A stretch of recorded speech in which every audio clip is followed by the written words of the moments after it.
Welcome, viewers. Once again, this is A Vision Media Broadcast. We are here with Mr. J. King. He's a Grammy-nominated singer, songwriter, musician, record label producer, record label executive, music manager, and radio show host. And also the founder and formed the group Club Nouveau. How are you? How are you, Mr. J? I'm good. How are you, sir? I'm good. Like I said, it was a pleasure for you coming on to the show. I thank you for that. The fans couldn't wait for this to happen, and now you're here. Yes, sir. Can you take me back to your musical journey of how it all started for you with Timex Social Club, if possible? Well, I was actually in a rap group called Frost, and we did a song called The Battle Beat. And that's how me and Denzel Foster met. I was working with Michael Cooper from Confunction. He was working with Felton Pilot from Confunction. Okay. And we started collaborating with each other.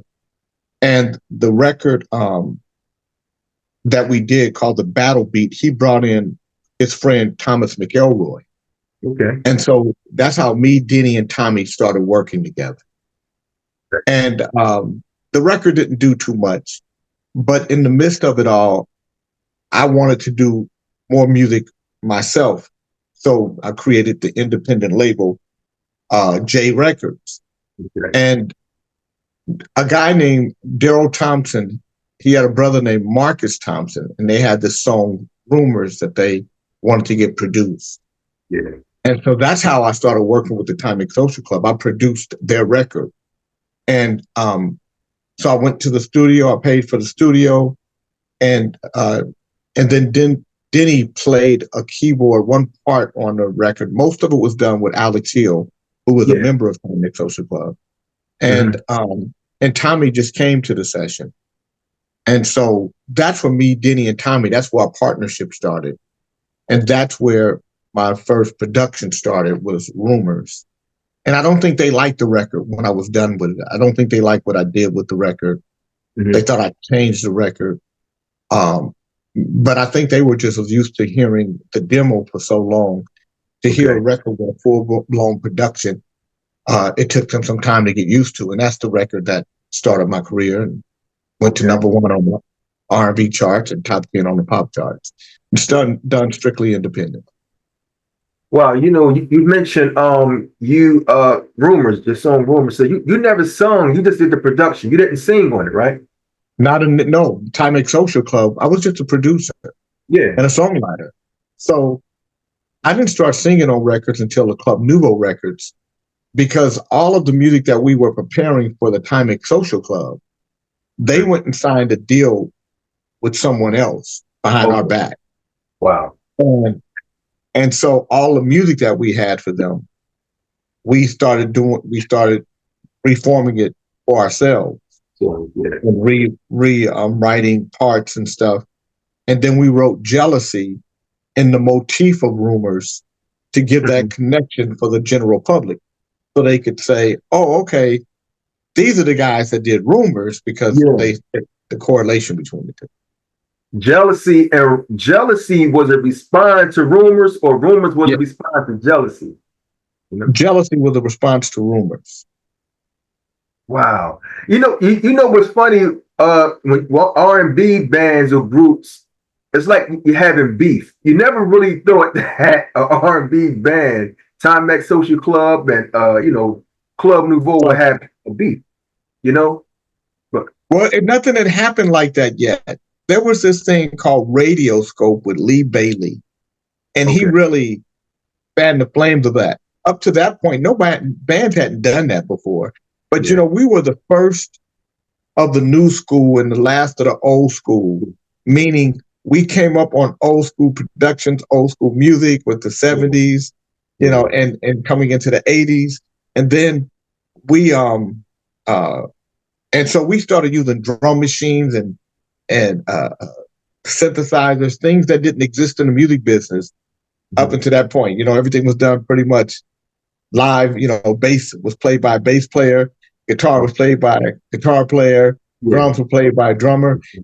we came up in an industry where those things were in a box. You could get them out of a keyboard, out of a sampler. And we were at the beginning of that revolution and the evolution of the music business. And so I think we were probably one of the first R&B bands that actually had a beef on record. Rumors was jealousy. written, and then jealousy was written. I can't tell you why these things continue to happen to me, but some people get so jealous of the smallest of all things. I tried to help some friends to help themselves to get their lives intact. They came out spreading rumors. Now I have to come out spreading facts. So it's just a story about the relationship. Yeah, back and forth. Now, how are some of the members with Timex Social Club and Club Nouveau? Are you all still okay now to this day, or as far as friends? Alex Hill came to work with me for a while so he left the Timex Social Club. Marcus Thomas and I never really had a relationship, and we still don't. Michael Marshall was really the lone person in the Timex Social Club who I always look at as a great talent. I thought Michael Marshall had one of the most original voices I'd ever heard in my life, and I wish I could have done more work with him. But for whatever reason, that never happened, and we've never crossed each other's paths because I went one way, You also had a great vision of forming the group Club Nouveau. Can you tell me how did that happen? I know once you left, I don't know how many years it was to form it. How did Club Nouveau come together? Well, it was very quickly because after I did Rumors 1986, so by July of 1986, Rumors is at the top of the charts. Yeah, so I have to figure out a way to capitalize on it. Mm-hmm. And so Benny Medina comes to see me in the Bay Area, and he's just getting the Warner Brothers at the time. So Benny signs me to do for an album, and we got to get Jealousy done. And so we took Valerie from Timex Social Club, even though I put her in the group, and then I took her out. And brought her with us. And then we had to find a male singer. So we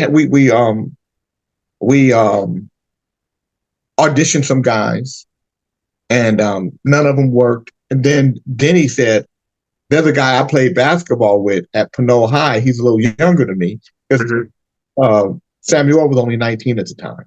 And we were I was 23. I was the oldest. Maybe Denny was a little older than me by a month or so. But I'm 23. He's 19.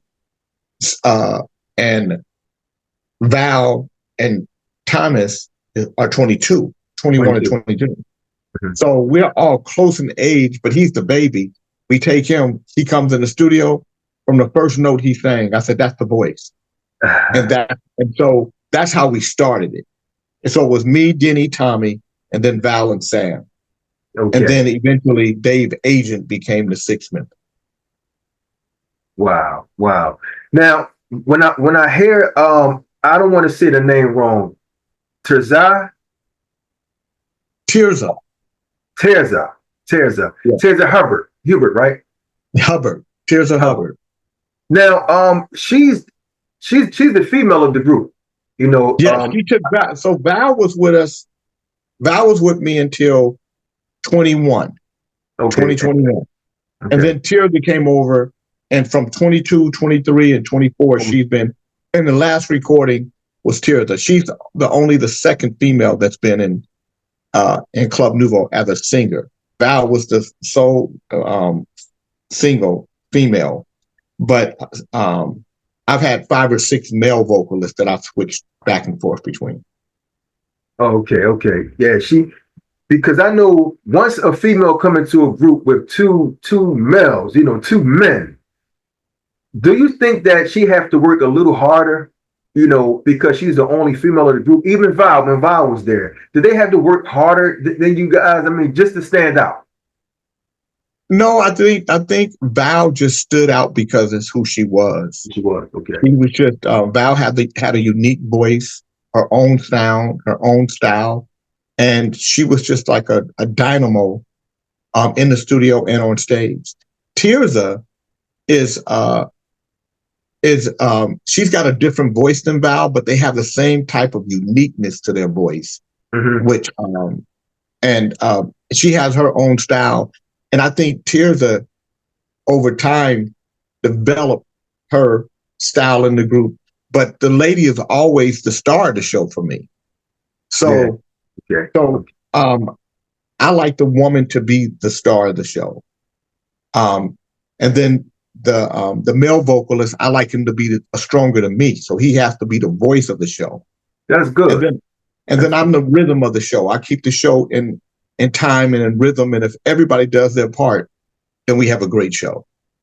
That's great. You want the spotlight to actually be on them so they can grow, because you already have your years in the game, in the industry. Basically. Well, I mean, I think it was always like that, even in the beginning. Just everybody played a part, and that's what makes a group. So even when Val and Sam were no longer there, when you see us on stage, I want you to see Club Nouveau and be familiar with us. In the sense that not a lot changes except that the music, the voices might have some similarity. Of the voices I've had, I think Jay Ali, of the guy voices, is the voice I like more than any, the new guy, because he can do so much stuff. And I don't know if you heard the new single, It's All Right, but I skimmed through it. It's excellent. I mean, I skimmed through a little song. I still have a whole list of them I have to go through. I do. Okay. And it sounds wonderful. You know the music from back then, but I say Timex and you also Club Nouveau. Do you still keep that same sound just a little bit from back then, or are you kind of more up to speed with today's music? Well, what's interesting is that's the hard part. The hard part is try not to lose yourself in music as it iterates from one generation to the next, but still be, being in step. Well, what music is now, a lot of the music that they're producing, you can produce in the studio. Yeah. But to try to produce that sound on stage, you'd have to have 1,000 musicians because they're stacking so much. So I'm trying to find that fine line between what's happening today and what happened yesterday, so that we can still keep a feel to the music. One guy that I really like, that I'm a real big fan of, that I think does that, is Anderson .Paak. I think Anderson .Paak really marries yesterday and today together really well. And just from a production standpoint, just trying to find that right element is what I'm looking for always. Yeah, them two seems like they are right there in the mix of oldies and new music, like Anderson .Paak and his partner. What's his name? No, I'm talking about Anderson .Paak, not even with Bruno Mars. Just Anderson. Just Anderson .Paak. Just Anderson by himself. I love his music. I think what he did with Bruno was a lot more commercialized, but and it was great. But I could hear Anderson's influence on Bruno, and I could hear Bruno's influence on Anderson on making a record, bigger than in just a space to make it wider, make the audience beyond just your base. You're correct. You're correct. Are you a fan of any of the new music out here now, like the new R&B stuff? Yeah, I listen to a lot of the stuff. There's a lot of, I like Yeba, I like Lucky Day, I like Giveon. Okay. I like Snow Allegra. There's a lot of artists that I like Lima Beans, the legendary, the rapper, the old dude. I listen to a lot of music. I listen to music every day. So I'm always, anytime I can discover new music and play, I'm on the radio, so I want to play new music on the radio. That's right. So yeah, I think when people say that music today isn't as good as music back in the day, I don't necessarily agree. I think there's some great music out here today There's just so much more to choose from. And where the industry really controlled who could make a record, who could be in the game. Today, the game is just wide open. And if you are, if you're smart enough, you can penetrate, and you don't have to have millions of people in order to have a career. There's a guy named Lucky Witherspoon that I think makes incredible music. Joe Levy makes incredible music. Sean Rayford makes incredible music. Darnell Kendricks make incredible music, and there are people that aren't household names, but the music is good and it should be. Wow, well, that's great. I really don't have a favorite rapper. My son loves it. He's 23. Then I have another one. He's 16. They love it, but I don't have a favorite. I'm still stuck on, Big Daddy Kane, Rakim, Public Enemy. I love that era. So, I can understand it. The words are clear. Well, check out the legendary Lima Beans. He's an older dude. He older? Yeah, he's an older cat, and I love his rhymes. Okay, Lima Beans. Okay. They call him Legendary. Google Legendary. That's his album. Right, I definitely would. I check him out. Okay. Can you discuss any challenges you have faced in the music as a musician and how you overcome them? Well, I think in the beginning, when you first start, and especially when you have success like I did, you just think this is just going to happen again and again. And then you got to, I've never been high before.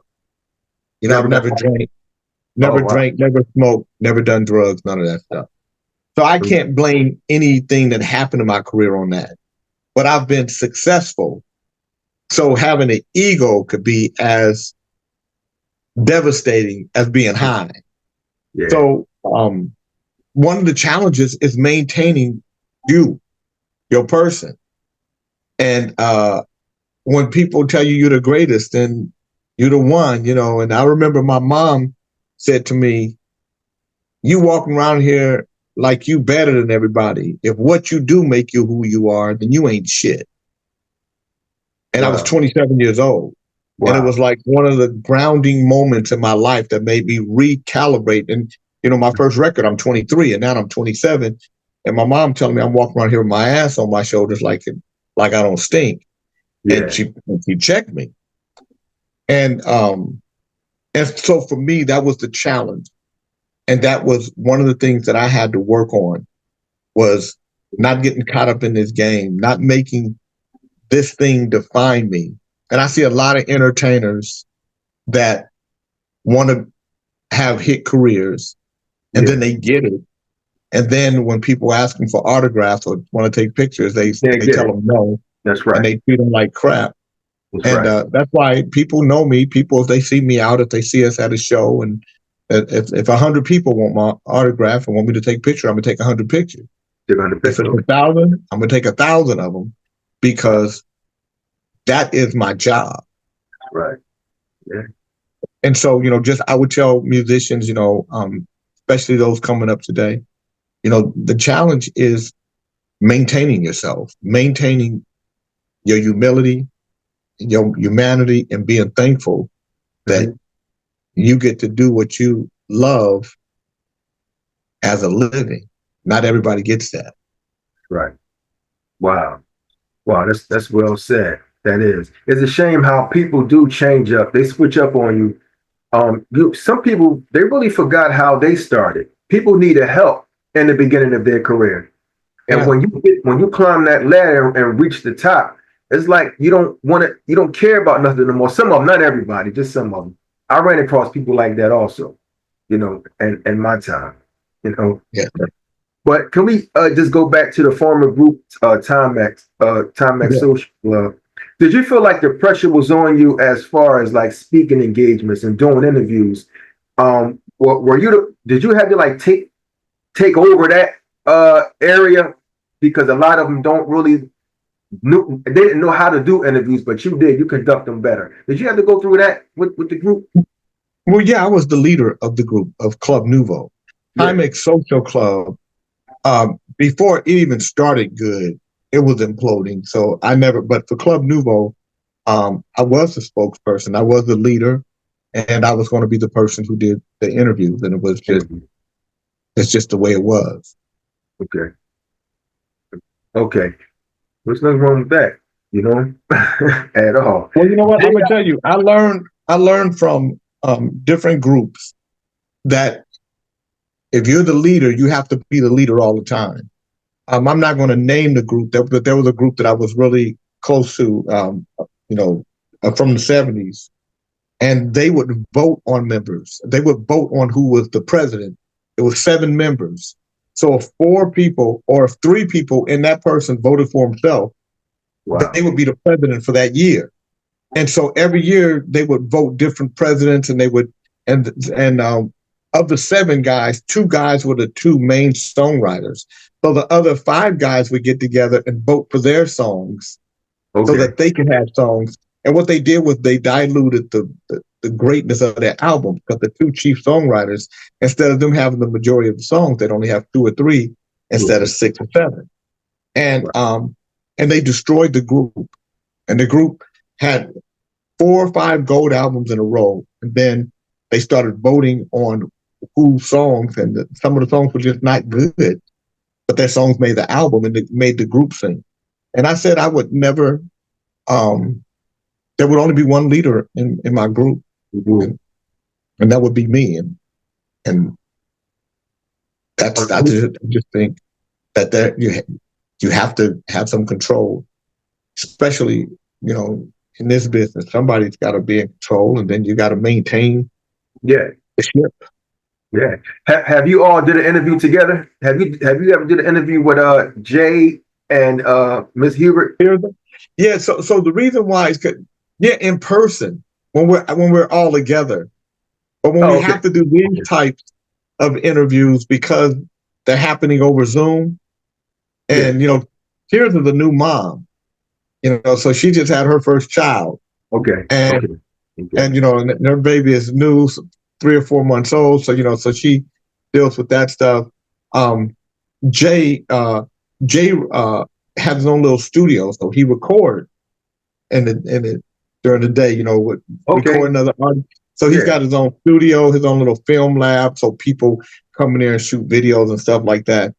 And so the only time, so we have to literally plan for these interviews. I do interviews mostly on Mondays and Fridays, if not the weekend, because during the week I'm on the radio. Tuesday, Wednesday, and Thursday I'm on the radio. That's right. I'm the president of the California Black Chamber of Commerce, so that takes up a lot of my day as well. Like I'm going to leave you to go to meet with a small business, and then so I have those obligations for the small business councils I sit on and such. Well, now the radio show, as a radio show host, can you please tell me about that transition, or how did that happen with the radio show? Well, I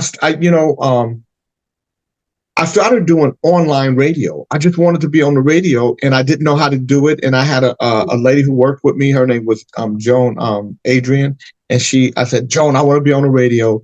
See if you can find something for me online. And we found Blog Talk Radio.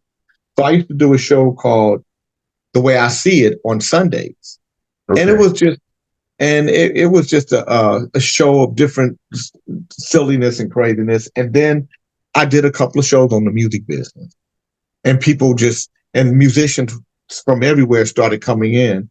And then I did a show called on Mondays and Wednesdays Monday and Wednesday nights called The Music Business, The Way I See It. And then, and so that's how I started doing radio. And I did that for a few years. And then a friend of mine ran for city council in Sacramento, and I was at my house in LA, and I would fly back and forth from LA to Sacramento, and he won. And then there was a radio station here at 97.5 FM KDEE. And Derek D.O.A. Allen, who's the record producer from our area, who's very well known, he told me that we had a local radio station that wasn't playing local music. And I talked to Alan Warren, who was our city councilman. He linked me up with Aubrey Stone, who was the president of the California Black Chamber. And that's how I got to radio. started doing radio. I came on as a volunteer and raised money for the radio station. I did that in 2015.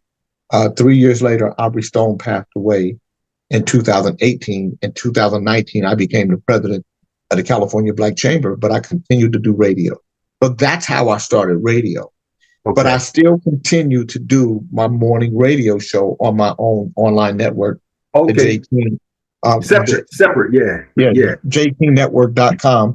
And that's Yeah. Kings in the Morning. I do from 8 to 10 a.m. Monday through Friday. And that's my favorite stuff. You truly enjoy it, don't you? Yeah, I love it. Yeah. So I love radio. And then I have a radio show in Los Angeles on KBLA Talk 1580 with Tavis Smiley. Okay. On his station. That I tape it here at my house and we send it in and it airs on Saturdays and Sundays. That's another one of your great, I want to call it your great endeavors that you have going on. That's wonderful. Yeah. Well, because life don't last that long, there's only 8,760 hours in a year. And there's only 365 days in a year. And I'm 62. I'm 62 years old. I may do Club Nouveau for another 3 or 4 years, and then I'll retire, put somebody in my place. Club Nouveau will continue to tour with Jay and Tirzah and whoever third party person is. But I could see myself doing radio for a lot longer, and I do music on KDEE Tuesday, Wednesday, Thursday. On KBLA, I do talk. On Kings in the Morning, I do mostly talk, sometimes music. Wow, you have a lot. You have a lot going on. And another thing that I like about the song "Jealousy," it also made an appearance on the soundtrack film "Modern Girls." Did you get a phone call about that, or how did that happen with the song being on the soundtrack? Well, Warner Brothers, they, it might have been one of their subsidiary companies, and they were doing the soundtrack, and we were a hot group coming out, and they made that happen. Okay. So once they made it happen with the credits, you also get credits for it because it's just your song. Yeah, of course. And also Bill Withers' "Lean on Me." Yes. I would like to discuss that too. Talk about that. One of my favorite songs also, by the way. Yeah. So what would you like to know? With the Bill Withers' "Lean on Me," did you guys come to a collaboration? Like, did y'all talk about it? How did that happen with that? "Lean on Me"? Well, it was an idea that Denny had. And we just, and we were in Miami, and then we had some days off. And so they went to the Bahamas. I had to come to LA to go meet with the record company. And while they were there, the Bahamas, yeah, man, we be jamming. Yeah, we be jamming. And so they and then me and Denny was listening to a lot of go-go music, Red and the Boys, Chuck Johnson and the Soul Searchers and stuff like that. Okay. And we literally took we be jamming, man, hey, from the Bahamas. We took that rhythm from the go-go, and we really tried, and we set that melody and lyric right in the middle of it. So we didn't change the feel of the song. So it was still time in our life. Yeah. We all have pain, but we all have pain. But we kept Bill Withers, some time in our life. Yeah. We all have pain. All we did was just put some pace on the melody, and we kept it. And the motif, it was written in from a chord standpoint, and magic happened. And it was on from there, magic. and believe it or not, it didn't happen at Black radio. It happened at pop radio. Pop radio forced Black radio to play it. Oh, wow, that's how it went. So it got into the hands of pop radio first, and they forced. But okay, wow. That was amazing. All of the years since the beginning of your career, from the beginning, maybe now you have learned. I know you learned a lot, but which one did you learn first in the industry? Was it education or experience? Well, I mean, it was the business, understanding the business, because when I did Rumors, I had to manufacture the 12-inch. So I had to pay for that. I had to pay for the packaging. I had to pay for the marketing. I had to pay for the promotion. I had to pay for radio. And Okay. so, you look at a record on a shelf retailing for $4.99 or $5.98. Yeah. Those prices mean something because the $4.99 record wholesales for a lot cheaper than the $5.98 record. Mhm. And the $5.98 record wholesales for a lot more than the $4.99 record. So you got to figure out what is your margin, because Between out of that wholesale price, so let's just say the $4.99 record, you're getting $2.40. That's your total. Out of that $2.40, you got to pay the manufacturer and package the record. You out got of to pay, $2.40. yeah, you got to pay for the publishing and the writing. You got to pay the producers and the artists. You got to pay the marketing and promotions. And so that's why people say you don't make money off of a single. You make money off of an album. Yeah. Singles push albums. So if you did it right, even with a 12-inch, if you did it right, if you could sell some millions, then it would add up. And Rumors ended up selling 3.5 million. 3.5 million. Yeah. Wow. So the education that was the experience or the education part of that. Well, I think it was the education. It was, learning the Education. business. You got to learn the business. And then once you learn the business, the experience of it all, it becomes, what you can replicate, what's not, if you can put it in a bottle, if you knew how to be successful and you could put it in a bottle, there's no time that you wouldn't be successful because you know how to do it. But Right. elements change. Music iterates every 2 years, 3 years. Well, now every 6 months, it seems like, where it iterates to a whole other thing. And you got to be able to keep up with it. And, and it's a lot of things. It's a real business. It's like any other business. It's not as easy as it looks. Yeah, it's business there. When you're at a packed house concert, do you Mm-hmm. still get nervous? Absolutely. Well, Absolutely. I don't care. One, before you go on stage, if you're not getting nervous before you go on stage, I think you've probably lost some of your edge as it relates to the passion of the art itself. of art, yeah. Wow. Wow. So you still, I mean, because you've been in the game in the industry for a while, and you still get butterflies before you go. Absolutely. I want to go up there, want to do a great show. You want to make sure everything is going to be all right. We were just in San Jose on Saturday, 6,500 people, So, you're going to get nervous and, you want to, from the time you step on stage and normally we come out to Rumors and we'll do Rumors and then Let It Go and then Situation, and we have this pattern. And the other day I said, you guys, I want to start with Why You Treat Me So Bad. I was going to get to that. So we started with Why You Treat Me So Bad, and then Situation number 9, and then we went to Rumors, and then Heavy on My Mind. So we took another road to it. Oh wow! Well, I found that kind of amazing that you still get nervous, but I guess that's what happens. No matter what, you I get in think front football players that play football still get nervous. I think basketball players still get nervous. I think actors still get nervous. Because you want to be, and like I said, I think if you don't have nerves like that, you probably are losing a passion for the art itself. Oh wow! Wow! You mentioned Why You Treat Me So Bad, which was later sampled by the Loonies, the rap group, the Loonies. I Got 5 on it. Mm-hmm. I'm guessing that was a great come up for you guys. I know it was. And did you guys sit and talk about that, you and the Loonies, about them sampling that song? How did that happen with the Loonies? I think Tone Capone was the one who really made that happen. He's a producer out of the Bay Area. Yeah. And when I saw Yuck Mouth, he told me that they were doing it. Okay. And I cleared it easy. I made it easy for them to clear it. Anybody who wants to sample my music, I make it easy for them to clear. Wow. Well, that was good. So you didn't give him a hard time. No.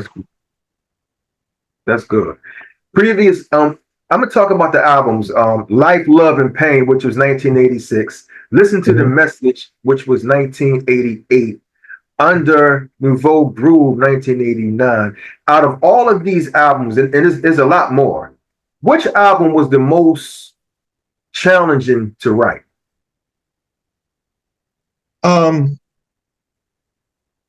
You know what's interesting is the 7 songs you hear on the Life, Love, and Pain album were the 7 songs I wrote.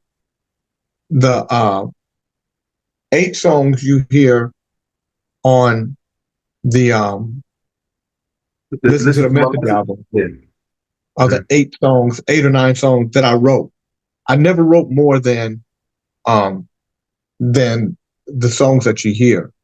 And if I had to do it over again, I would have wrote 10, 12, I would have wrote 50, I probably wrote 15, 20 songs on each of those albums, maybe even 30, and then pick from them, because I was under the impression that I would always be able to pull back on something and write again.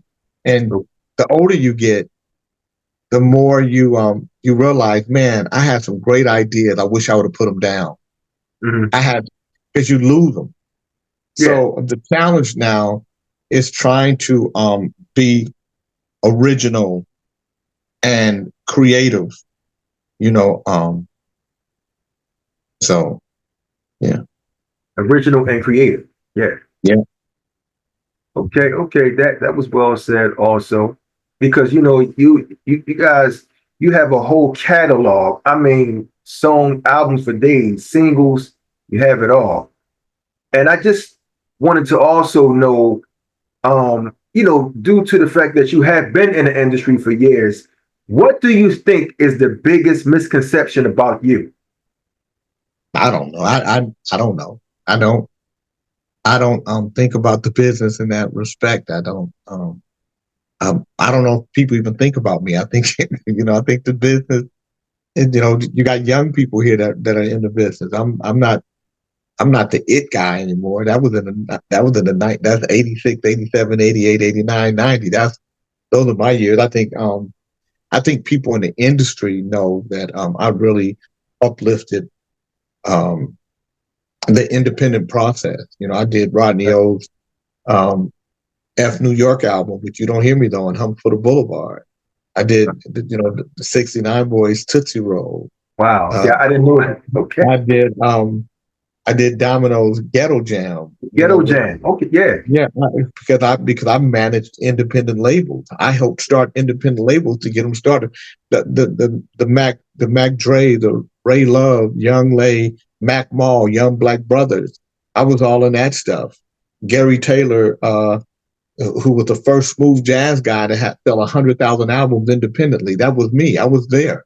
Wow. So I think people in the industry know that as it relates to being independent, I was the one that made people understand that you didn't have to be an independent artist that eventually that gives everything up to the majors, that you could actually do it all yourself nationally before you went to a major label and made your deal a lot different. I was before Jimmy and Terry, before LA and Face, before Andre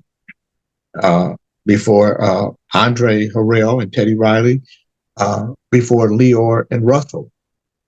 I was before all those guys in getting label deals. I did mine in 1986. They came in 89 and after.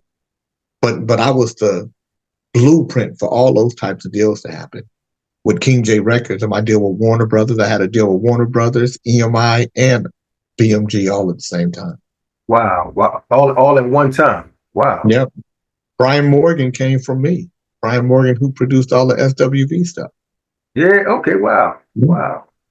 Yeah, see, you wear a lot of hats. Over the years, you have a lot going on. You do in this industry. Well, so you had three major. It was three. You were signed with three major labels and at one time. At one time, yeah. And had Vanilla Ice. I'm the one who Kyrie from Young Black Brothers was the first producer working with Vanilla Ice. So when the album, so I had 4 songs on the Ice Ice Baby album. Oh yeah, okay. Yeah. Tommy Kwan worked with me first. Wow. Okay. Well, after hearing all of this, what's the biggest highlight of your career thus far? Being in it. That was easy. That was easy. Wow. Being in it. Being in it, that, just, if you get one hit record in business, you're lucky. You're fortunate. You're blessed. You should be thankful. Chubby Checker took a one hit record and wrote it all the way to the wheels fell off. Come on, baby, and let's do the twist. Yeah. That song went so commercials and everything. Yeah. Well, Chubby Checker. Well, being on tour, I want to just go back to being on tour. What was the most rewarding part of being on tour? Like, what did you like most about that? It's touring. In the beginning, I don't know if I really appreciate it the way I do now. Now I like it because it's like mini vacations. You get to go, that they put you in a beautiful hotel, people waiting on you. You got, you're about to get on stage. You're going to be on stage for 20, 25 minutes because it's going to be a bunch of acts. You're going to do just hit records. People are going to scream. You're going to take pictures. And you can get up in the morning, have breakfast and chill out, and then get ready for the next show or go home. So you didn't appreciate it back then like you do now? No, wow. It was a lot more grueling. Okay. If you can change anything about the music industry, what would it be? Nothing. The music industry is what it is. I think it's a business. If I would change anything, I would change the way artists look at it and recognize that it's a business. I've heard people say it's 80% business, 20% show, and that's not true. That's not true? No. It's 100% business. It's 100% show. It's 100% marketing. It's 100% promotions. It's 100% music. It's 100% all the way across the board. All across the board. You got to get as close to 100% in each of those areas as you possibly can. And if you lack in any of those areas, it's going to show up at the end of your average. And some of those areas are more crucial than others.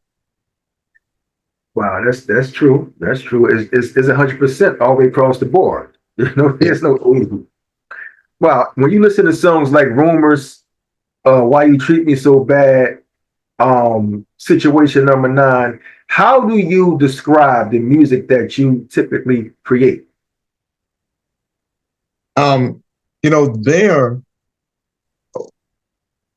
We were influenced by so much. If you listen to Friends by Houdini, yeah, right. You're going to hear, and 5 minutes of song, you're going to hear their influence on Situation Number 9. If you listen to Shout by Tears for Fear, Tears for Fear, you're going to hear its influence on Why You Treat Me So Bad. Wow, okay. If you listen to Rumors and you listen to any reggae music, you're going to hear the influence of reggae on Rumors. So it's the influence of the era of music. And I grew up in one of the greatest eras of music in the 70s. To me, the greatest year in music was 1976. You can go Google 1976 and look at all the music came out that year, from Okay. Songs in the Key of Life by Stevie Wonder Yeah. to Breezin' by Yeah. George Benson, Shaka Khan, Yeah. Shaka Spirit Khan. That's right. by Earth, Wind and Fire, Right. Aretha Franklin, Sparkle, Hot Off the Tracks by OJ's. Yeah. You know. Yeah. all that. Yeah, all that. 1976 was an incredible year. So See I that? grew up in that, and Mhm. then I came into the industry at a time when there was a revolution of sound with technology and drum Mhm. machines. So I got the Lin, the SB12, the 808. I got the 106, the Juno 106, the Juno 60. I got the Mirage. I got Yeah. the Emulator 2. I've got all this stuff. And we're listening to the Thompson Twins and Thomas Dolby and Haircut 100. You know, All them back. we're listening to music, Tears for Fear. We're listening to all this music. So that's how lucky I was to be able to create music. That's the era. Wow. Wow. So, and I'm almost done. I'm almost done. Out of your catalog, what song do you like to perform the most when you hit that stage? Like, what song do you really enjoy singing? Well, I enjoy singing them all because the people enjoy. You know, I love when we do. So, you know, we do a lot of festivals. So we do a Yeah. lot of shows. Like we were just in San Jose, and it was Too Short and uh, uh, Naughty by Nature and Yeah. Digital Underground Yeah. and Miss Sarah and Connie and you know all these different groups, and you only get to do, like, we did 5 songs. We did Rumors, Situation Number 9, Why you treat me so bad? Why You Treat Me So Bad, Heavy on My Mind, and Lean on Me. Okay. Okay, that's all we, because you only get 20 minutes, and Wow. the headliners got 30 minutes, and then Digital Underground, Naughty by Nature, Club Nouveau, you know, Cover Girls, we all get 20 minutes, and then you got a few groups that get 15 minutes, and some groups only get 10 minutes. Mhm. And I mean, you know, you're gonna get paid the same, so you're excited about it. But you know, Mhm. you're only doing the hit records. But the week before, we were in Vacaville, and in those dates, the 20-minute dates, it's a track date. You don't have Yeah. your whole band. But Okay. the week before, we were in Vacaville with our band, and we Okay. played an hour and 15 minutes. And then Wow. we got to do our, you know, other songs. So we got to do the hits, but we also got to do For the Love of Francis. Life started Yeah. like any other girl, folks. You know, we got to do You Ain't No Friend of Mine. We got to do Money Can't Buy You Love. And, you know, then Yeah. we get to do so much more because it's music. So anytime I can play the music, Mhm. that's the best music that I like, whatever Wow. it is on the day. Wow. Oh man. And just what advice would you tell a new artist or a new person that want to come into the game? What advice would you give them? Um, to build your audience, and don't talk about what you don't have, and or you know, think that you have to be on the radio. You can literally build an audience of 1,000 people and make a living if you can get those 1,000 people to contribute $100 a year to you. And for that $100, you make them music. You make them maybe you make them a T-shirt for every year. Yeah. And you spend $60,000 in making the music and all the different goods that you have to make to give to your fan base, Mhm. and $40 or 40,000 you keep for you as an artist. That's about $4,000 a month. So you know, for music, you're making about $4,000 a month, and you can do Yeah. your regular job. Yeah. And then you build your audience by somewhere between 3 and 20% a year, Mhm. based on how much what you do. You can do backyard uh, concerts. You know, you can go to Right. your super fans' homes and perform for them in their home to 20 people. Maybe you'll get some new fans from there. But be creative, be inventive. Don't tell people what can't happen, and marry yourself to possibilities and divorce yourself from impossibilities. That's what I would tell them. That was well said. That was well said. Viewers, you heard it first. Mr. Iconic J. King, Grammy nominated singer, songwriter, musician, radio host. Thank you so much, Mr. J. King, for coming on to the show. I thank you for that, brother. Thank you, sir, and A Vision Entertainment for having me. I appreciate you. What's happening, everybody? My name is J. King from Club Nouveau, and you're tapped into, locked into A Vision Entertainment.